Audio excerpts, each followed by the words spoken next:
Welcome to CFO Talk. I'm your host, Steve Rosvold, Chief Learning Officer at CFO University. Joining us today from the crossroads of the West, Salt Lake City, is Gary Laney. Gary is the author of the best-selling book, The Power of Strategic Influence. He had a storied corporate career in sales and business leadership before he started a number of his own successful businesses and writing his book.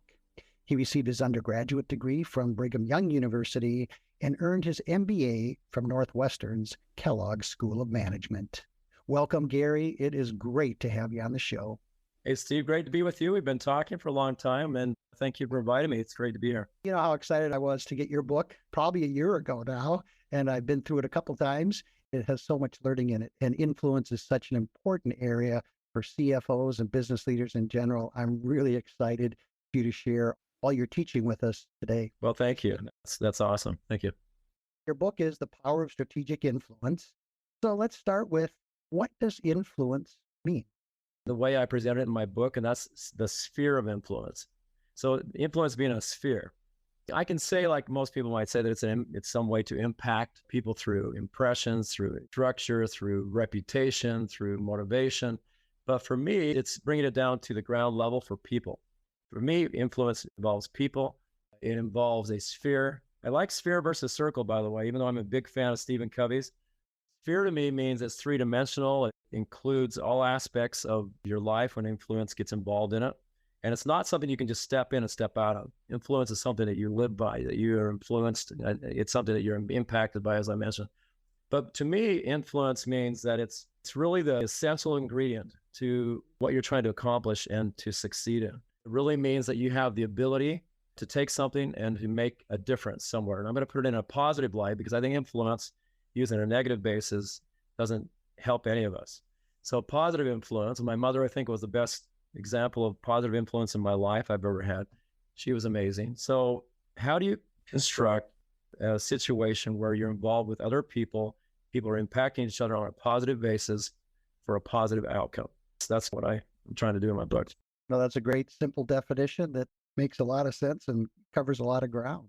And it kind of starts to answer the next question I had, which is, why should business leaders seek influence? It's tough to do everything by yourself. In my book, I talk about self-reliance at one point, and I said, well, self-reliance is interesting because you can't ever really become self-reliant. You're always reliant on other people to be able to accomplish the things you want in your life. And so influence is the same way. If you have no influence, you start with zero, like I show the storyline of my book. How do you get influence? Well, number one, you need to figure out how to get access to it.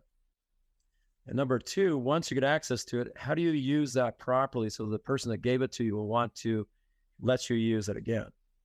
Because people of influence don't want that reputation to be tarnished. They want it to be upheld. They want it to be a positive type of basis for them and you. So let's imagine that we use it positively and someone says, oh, wow, that means I can trust you. I'm going to give you more opportunity to use my influence, which reflects well on them and you begin to create your own influence through reputation and through trust that people have in you. So influence is a progressive thing. It doesn't happen all at once. It happens slowly, bit by bit. Over time, it might pick up speed. You build momentum. And then all of a sudden you become a person of reputation, a person of influence. And by the way, in my book, I try to outline it, and I teach it in everything I've been doing for 35 years, that you don't become a leader, you don't become an influencer because you decide you are a leader, because you decide or you choose that you're going to be influential. It is the reflection of others around you that see the good that you're doing, the things you're accomplishing, the things that you impact, and the problems really that you solve, because that's what people really want. How do you solve my problems? And so if you can influence people in that way, you become influential, you become reputable, people start to think of you as an influencer. And then at that point you have to say, and I can keep going in my book because I'll let you ask the questions. But at that point you have to say, I have to assume the role. I have a responsibility. People think I'm an influencer. People think I'm a leader. People think I have the ability to impact people's choices and their decisions. So I better assume the role of what a leader is, assume the role of what an influencer should be, so that I portray what people want me to portray in the best light possible. Let's jump into a question that everyone's now thinking, okay, I want to be a leader. So what are some of the key ways we can expand our influence? My book is about my life and the development of influence. How I started with the concept of what it means to impact other people, helping other people develop relationships, because I think influence is all about relationships. And so you start with the premise that I first stated, and that is, how do you become reputable and trustworthy? Once you're a trusted individual, then people feel like they can risk their influence, risk their contact, risk their connections, risk their world with you, and it won't be tarnished. So how do I develop it and expand it? I have to become that person that people trust. Then I have to start developing my own influence, which is done by utilizing the influence you access through other people properly. And I do it then by getting experience. I say in my book, there are three ways to develop your influence. One is to develop your personal value.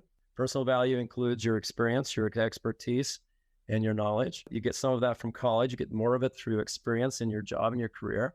So personal value. Do I have personal value? Do I have something as a value to someone else? And that's what influence really is. Second of all is to identify what your passions are, what I call PDFs, if you want to know it for short to remember, like the software, but it's personal driving forces. What are those things that drive you, that help you, that compel you to do the things that you do in your life, especially on a positive basis? So your purposes, your passions, your motivations.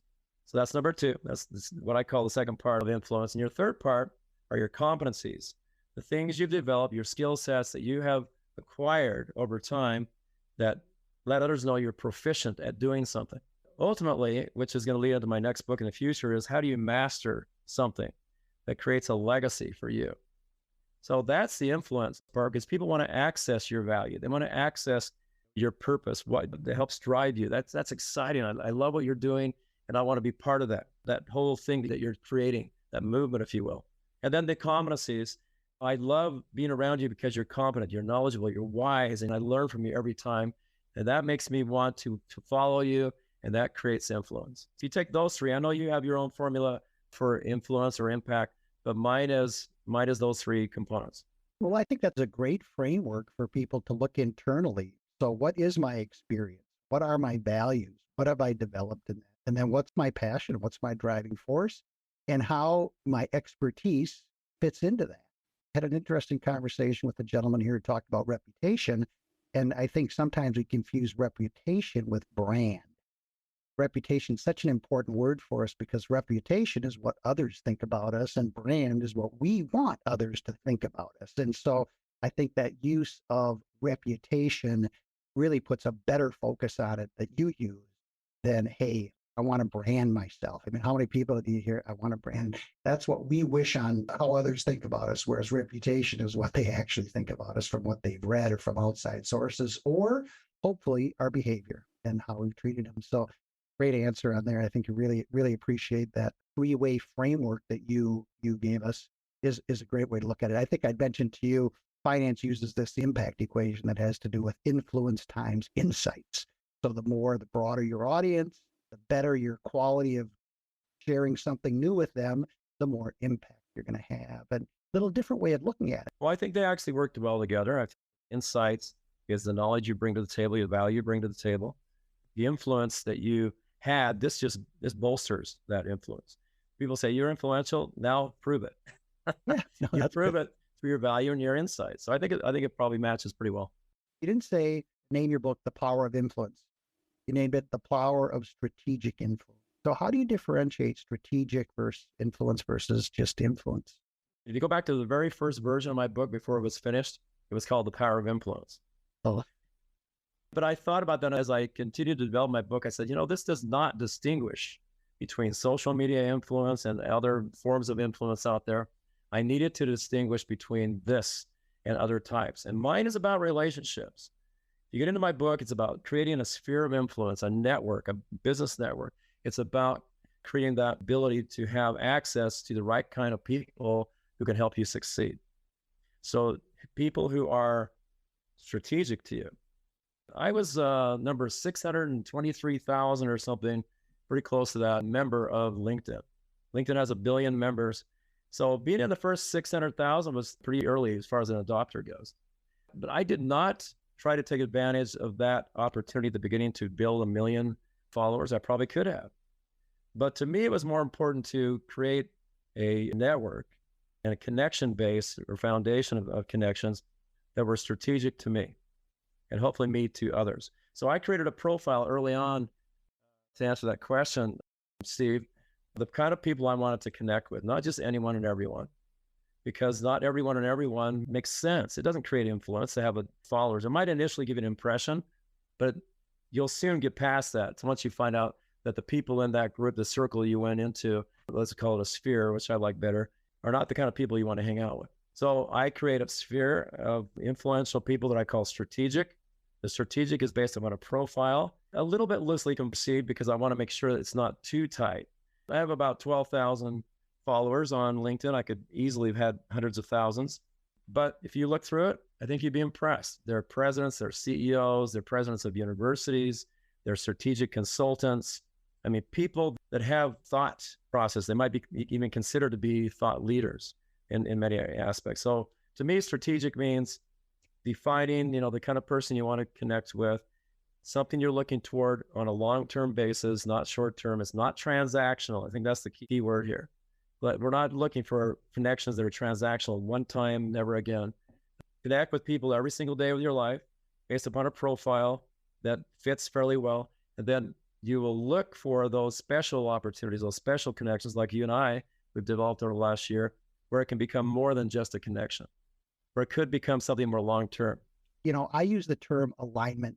Relationships were aligned, and I define alignment as a way that says, when I work on your behalf, you are better, and when you work on my behalf. And so that is alignment, because alignment doesn't even necessarily mean we have the same goals in mind, we have the same, but when we're working for each other, we're both better off.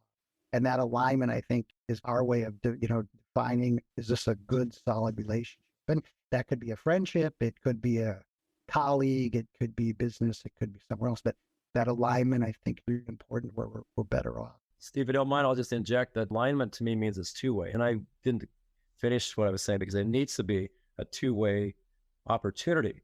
Whether it ever comes to fruition or not, the opportunity has to be there for it to be bilateral, win-win, as Stephen Covey says. It has to have that kind of bilateral opportunity. But maybe summarize those 6 spheres and how we can, make sure we're living in them as much as possible. The 6 spheres, to me, it's a process. I'm big on process in my life. I have 3 majors I got in my MBA: finance, operations, and marketing. And the 3 of those together, I think, create a company. That's why I wanted to have that triple major. I wanted to go into high tech, so I did a minor in IT or information technology back then. So the 6 spheres are, number 1 is perspective. I thought before you start a journey, before you do anything, a relationship, a company you're building, a project you're going to jump into, you should have a perspective. And then it goes into success factors, because there are 10 success factors in my book. But the perspective, they're not success factors, they're perspective points. And what that really means is that I should begin with everything having a survival mindset, meaning I shouldn't start something I'm not going to finish. In my life, I know personally that if I don't start something, I'll never finish it. If I start another book, I'm going to write it, I'm going to finish it. That's just how I'm engineered. I like process. I like to start something I believe in, and I like to finish it. Whether I continue doing it or not, that's a different matter. So perspective point 1 is have a survival mindset. Perspective 2 is that you should have a networking focus. That means that people have to be involved in your plan. Don't try to go it alone. Don't try to be this self-reliance of someone that does everything by themselves, because it's just not possible. You'll never do everything well. That's what it starts with: survival and perspective of including, creating this great network. So let me go into the next one, is accountability. As we talked before, that reputation part, you never become reputable if you don't become accountable. People ask me, what's the most important success factor in the whole book? Well, if you don't get started, you never finish. So I think it's number 1. And that is that you have to accept personal responsibility for your life, for the outcome of whatever you're working on, your relationship, the project, the company you're building. Even if you don't cause the challenges in your business, you have to take ownership for them. You have to take responsibility for the things you're doing. So that's number 1. Number 2 is self-reliance. Even though I don't think you can ever become fully 100% self-reliant, it's important to know that you can take care of yourself, and people have to see that. You can be given a project, you can start a process, and you can finish it. If you can learn how to do that and get things done by yourself or through the utilization of other people, then you're self-reliant in my definition. So we got to start with perspective. We go to accountability. This third one is relationships. Why are relationships important? Because you'll never get anywhere without utilizing the influence, accessing the influence, getting access to the resources of the people that can help you get there. And that really is starting by thinking to yourself, okay, I had this perspective. I need to involve people in my life, in my business. So that should be your first objective. How do I start developing a network of influential people? You notice I put influential in there. It's fine to have connections and friends, but in your business, they need to be influential to some degree. Otherwise, you'll never get to the place you want to get. The way you become influential over time is you integrate your influence with the influence of other people. And that makes your influence sometimes exponential. So that's number one, start developing that network of influence. And number two is to form trusted partnerships. So again, I remember we talked about at the beginning, having lots of followers. We should focus on the connections of interest, connections of importance, connections of strategy or strategic. And those sometimes can turn into partnerships. So our end goal should be, how do we form a few, not thousands, not millions, but a few trusted partnerships? I guarantee you go to any very influential person, they've got a handful of people they really rely on. Those are the people I'm talking about. How do those connections become sometimes special to the place where you could actually call them a trusted partnership? And I give 6 steps on how to develop one, because I've had a bad partnership in the past. The next one is going on to leaderships. I have a perspective, I'm responsible, I'm reputable, and I have good relationships that are helping me gain and build and develop influence. Now it's leadership. How do I turn it into leadership? Some people don't care about leadership, and that's fine. You don't want to become a leader, but in a sense, every single person's a leader. You have to prove to other people that what you say you are, you can prove in your performance. And so you're leading people even in a project. So leadership to me means that you have to assume the role. We talked about that at the beginning. How do you assume the role of a leader? What are my obligations? What do people expect of me? And what does my reputation mean? How do I sustain it? And then the final part of that is the ultimate opportunity. As a leader, how do I get to the point where I've reached my potential? By the way, potential to me means that you're utilizing your abilities. A person that hasn't ever reached their potential, never utilized their unrealized abilities that never happen, if you want to say it that way. So I think that's important to understand. So we've gone perspective, accountability, relationships, leadership. Those are 4. The 5th one is opportunity. So we've done all that. We're at the prime of our career. We have the relationships we want. We've formed trusted partnerships. We have the reputation and the influence. How do we take that out and turn it into an opportunity? So I'm going to bring it right back to those 2 things that you and I talked about at the beginning. The first one is those PDFs, which stands for personal driving forces. How do I take the passions, the motivations, the purpose that I have and put that into something that I believe in, that it's going to become something I can call my legacy, where I can reach my true potential? And how I do that is by saying, okay, not only do I have passion, because passion without competence will never get you anywhere. And confidence without passion will never get you anywhere. They have to be combined. They have to be together. So my purpose with something that shows people I have the wherewithal, but I have the competence, I have the knowledge, I have the ability to perform, shows that I am proficient. And I might even be masterful at one of those. Maybe I'm the GOAT in my community, my region, my nation, or the world, but I might be the GOAT of something. So that's sphere number 5. And number 6 is what I call strategic influence. We're trying to get to that strategic aspect of our life, of our career. And the way you get there are through relationships and through your reputation and through your influence. You want to, at some point, maybe say that you're the center of influence of something. Center of influence in your relationship with someone, your community, of your region, of your nation, of your world. There are very few people who are centers of influence in the world. Elon Musk might be one of those. So we could go off, we could consider a few. But a realtor who is very good at what they do could be the center of influence in their community. Everybody comes to them because they know everybody. They can connect you with anyone, they can help you fix your house, whatever. Center of influence is really important in that aspect of strategic influence. And the last part, which I end with, which I really did begin with, and also my book, is giving back. Because I think giving back doesn't have to require that you become a very wealthy person, that you've arrived in your career. You can start at the very beginning by helping people solve problems, providing information, being the go-to person, being helpful, being kind to other people.